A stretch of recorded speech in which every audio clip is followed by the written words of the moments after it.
तो बच्चों we square और यू स्क्वायर प्लस 2as ये आपका हो गया तीनों समीकरण। इनको याद कर लीजिएगा। यहाँ पर अंतिम वेग v है और प्रारंभिक वेग u है और दूरी है, समय नहीं यहाँ पर है। यहाँ पे हर एक राशि है ना, s भी है, u भी है, v यहाँ पे v नहीं है तीसरे में। तो कहाँ किस हिसाब से किस प्रश्नों के गति के प्रश्नों में इसका प्रयोग करेंगे ये आपको समझना पड़ेगा। एक चीज़ हम आपको और बता दें, ये जो पहला समीकरण है ना,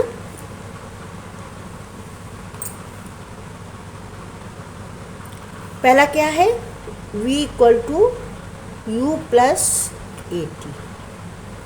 तो ये हम कैसे प्रारंभ में जो चाल बराबर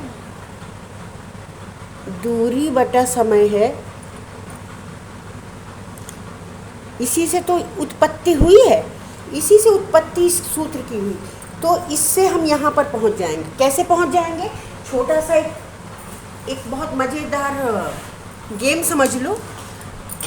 अगर मान लो u क्या है, प्रारंभिक वेग। प्रारंभिक वेग यदि 0 हो, शून्य हो जाए, u इक्वल टू 0, तो क्या होगा? सूत्र मान रखो, मान रखने पर क्या हो जाएगा? v equal to 0 plus a t है।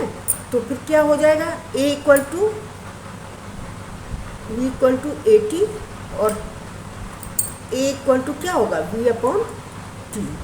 आ गया ना? त्वरण का सूत्र भी हमने बताया ना। त्वरण का सूत्र a अपॉन टी यानी v अपॉन टी है ना, v अपॉन। और दूरी भी इसी में निकाल सकते हैं, दूरी बटा समय।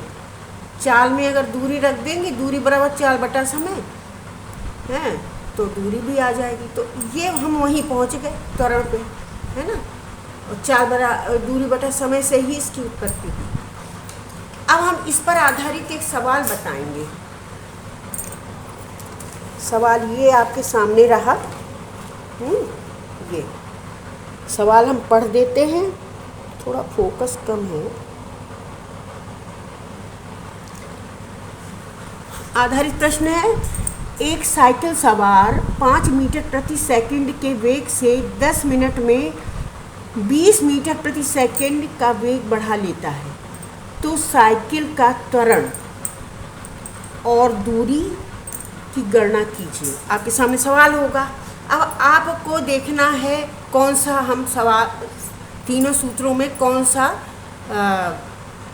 समीकरण यूज़ करके हम अपना सवाल हल करेंगे। तो सबसे पहले हम देख लें क्या क्या दिया हुआ है इसमें।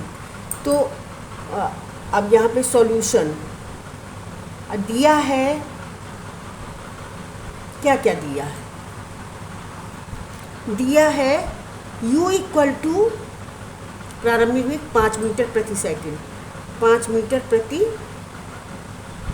है ना, 5 मीटर प्रति सेकंड। देखो इकाई नहीं लिखोगे तो फिजिक्स बेकार है, जब तक यूनिट्स भी लगाना पड़ेगा सवालों में। बहुत अच्छे से समझ लीजिए। अगर केवल 5 लिख दिया तो उससे कुछ भी समझ में नहीं आने वाला। अच्छा, फिर समय, टाइम कितना है? ये u हो गया, ये समय हो गया। समय है 10 मिनट, तो t इक्वल टू है 10 मिनट। देखो हम लगा रहे हैं ना मिनट, मीटर प्रति सेकंड। 10 मिनट को हमें सेकंड में कन्वर्ट करना पड़ेगा, तो 10 सेकंड यहाँ ले लो, अभी सेकंड ले लो क्योंकि कन्वर्ट करने में टाइम लगेगा। तो 10 सेकंड मिनट को, क्योंकि एमकेएस में क्या होता? मीटर, किलोग्राम और सेकंड। तो समय को सेकंड में ही रखना पड़ेगा, 10 सेकंड, ठीक है।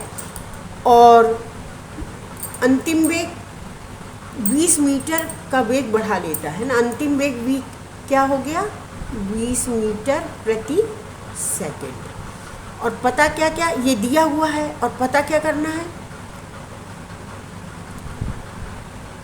पता लगाना है क्या? तो साइकिल का त्वरण ए, एक्सेलरेशन, और ये मालूम करना, और क्या मालूम करना, और दूरी एस, डिस्टेंस, ये दोनों चीज़ें हमें पता करनी है। अब हम तीनों में देखते हैं कौन सा सूत्र लगेगा। तो सबसे पहले हम ए ज्ञात करेंगे, तो ए हमारा पहला सूत्र से आ जाएगा। तो पहला सूत्र क्या है, V equal to u plus a t, प्रथम सूत्र। अब मान रखो, तो V कितना दिया है, 20, जहाँ जो है वही वैल्यू उसकी रखो। 20 क्या, मीटर प्रति सेकंड। हम देखो बोलेंगे, आप पीछे उसके इकाई यूनिट्स जरूर लगाएं। यू कितना दिया हुआ है, 5 मीटर प्रति सेकंड। लिखना नहीं है लेकिन बोलेंगे, तब लिखेंगे जब आंसर आएगा। और यहाँ पर सवाल में, अभी सूत्र में नहीं लिखते हैं। ए को पता लगाना है, और इनटू ये गुणा है ना इसका, और टी कितना है, बी कितने सेकंड, 10 सेकंड। टी दिया है 10 सेकंड, ये 10 लिख लिया। अब बस एक चीज़ ये हमें पता करनी, तो ये क्या हो गया, इसको इधर ले आएंगे, तो ऐसे लिखेंगे 10 ए इक्वल टू, देखिए बहुत साधारण ये है, इतना आना चाहिए। और ये इसको इधर लाएंगे तो 20 माइनस 5, ठीक, 5। अब क्या हो जाएगा, ये ए इक्वल टू क्या, ए इक्वल टू, यहाँ पे ये पहले लिख दें 10 ए इक्वल टू 15, और 10 ए इक्वल टू 15/10, यानी 1.5 सेकेंड, मीटर प्रति सेकेंड स्क्वायर। ये इसका हमने यूनिट लगा, मीटर प्रति सेकेंड स्क्वायर होता है ना एक्सेलरेशन, त्वरण का यूनिट, तो हमारा ए की गणना हो गई।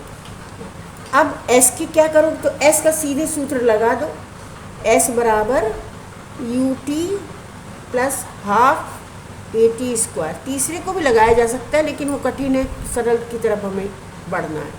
तो एस इक्वल टू यू कितना है, देखते जाओ 5, टी कितना है 10, हाफ अपनी जगह न्यूमेरिकल वैल्यू है, ए कितना है हमने निकाला 1.5, और टी कितना स्क्वायर है ना, तो 10 है, 10 × 10।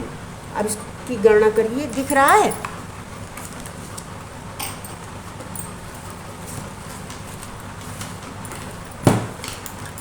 ये दूरी यहाँ लिखे दे रहे हैं। तो अभी जोड़ो, 50 ये हो गया, 10 × ये 50 हो गया, प्लस अब इसको इसमें भाग देंगे,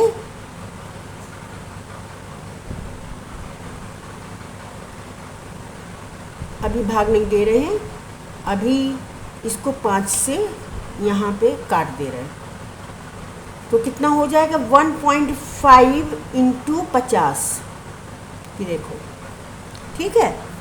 अब 15 को सीधे करेंगे, 15 पना 15 दूनी 30, 15 के 45, 15 चौका 60, 15 पना 75, 15 छक्का 75। तो ये दूरी बराबर एस इक्वल टू 50 प्लस 7.5, 75, 15 पना 75, और एक के बाद दशमलव, तो 75 मीटर की दूरी निकली। इस तरह से गणना, देखिए कैलकुलेशन समझ में आ जाना चाहिए। 1.5 को हमने 50 से गुणा किया तो ये आएगा 15 पना 75, 0 से किया तो 0 पीछे हो, है ना, एक के बाद दशमलव है। तो ये छोटी छोटी गणनाएं आप लोग, ये बहुत सरल है, और भी कठिन होती हैं। तो ये देखिए, अब हम पूरा रिपीट कर दें, ये देखिए, ये आपके सूत्र हो गए यहाँ से, ठीक है, तीनों सूत्र हो गए।